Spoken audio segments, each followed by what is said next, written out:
Guys, Maestro Megatron here. Welcome back to the channel. I want to thank you guys for tuning in. We are going to do another video, another edition of the Michael Myers masks in the Halloween franchise. This is yet another edition of it, and we did Halloween 4 on the last video. Today is going to be Halloween 5. We talked about why does the Halloween 4 mask get hate, but the Halloween 5 mask really gets hate. Here's the thing. When I was a kid, when that come out in 1989, I was just happy and thrilled to death that we got yet another Halloween sequel. The mask did not bother me. I did notice it was different, but here's the thing. I did not care. A lot of other people did care, just like they cared about the Halloween 4 difference in the mask too. I didn't care as a kid. And here's the thing.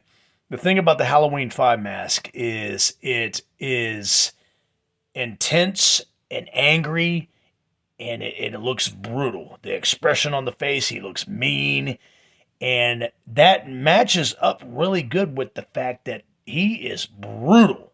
He is vicious. There are some brutal, vicious kills in Halloween 5. So I think the mask really fits the attitude of the kills, the environment, the atmosphere. It's a much darker atmosphere and lore in Halloween 5. So the mask in Halloween 5 looking all vicious and brutal and intense like it does, which it was molded after Greg Nicotero, who has fame in Walking Dead and who was in charge of visual the K&B effects of Halloween 5. It was based off his facial features and his hair, and I'm sorry. Yes, I did see the difference in the mask in Part 5 and Halloween 4, and I did not mind that because the kills and his actions and his attitude are absolutely vicious and brutal in Part 5. And it just looks mean. In some parts with the shadowing, it just looks mean. It looks hella intense. It looks mean.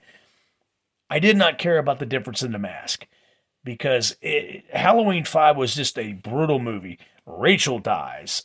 Tina dies. So many people die in Part 5 because hence the name Halloween 5, Revenge of Michael Myers. He took revenge from everybody that chopped him down and turned him into Swiss cheese at the end of Halloween 4.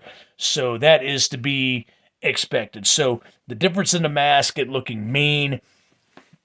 Here's the thing. It really would have worked out if they would have kept the original Dr. Death beginning like they should in Halloween 5, and instead of turning it into the old man hermit, the old mountain man, whatever, blah, blah, blah, blah, blah, blah.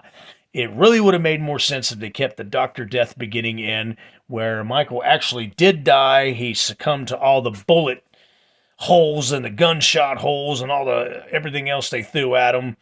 I believe that Michael Myers actually did die, but Dr. Death brought him back to life. It was very dark. They should have kept that in the movie. And the intense, angry looking mask that he has in Part 5, that really would have made for a good follow up for that. I wish they would have kept that in. So, yes, just like Halloween 4, the Halloween 5 mask does get a lot of hate. It gets a lot of flack. It's just unbelievable to me. Back then as a kid, I was just happy to get an immediate sequel to Halloween 4. Once again, yeah, I did notice it was different than Part 4. I noticed that it changed, but I didn't mind it. Halloween 5, Michael Myers with the different mask, he's one of the scariest Michael Myers I've ever seen. Part 6 as well, which I'm going to get into Part 6's mask next on the next video. But yeah, just give it a chance. Like I said, with the Halloween 4 mask, yes, it was different, but it looks intense. It looks mean. It looks evil. Because there were some pretty brutal kills in that. He killed a lot of great mainstay characters in the Halloween franchise in that movie, and that's the way it was supposed to be done. So do not have a problem with the mask. Yeah, it was a little long in the neck. He never... Donald L. Shanks, who played Michael Myers very well indeed, was probably one of the biggest, buffest Michael Myers in the franchise.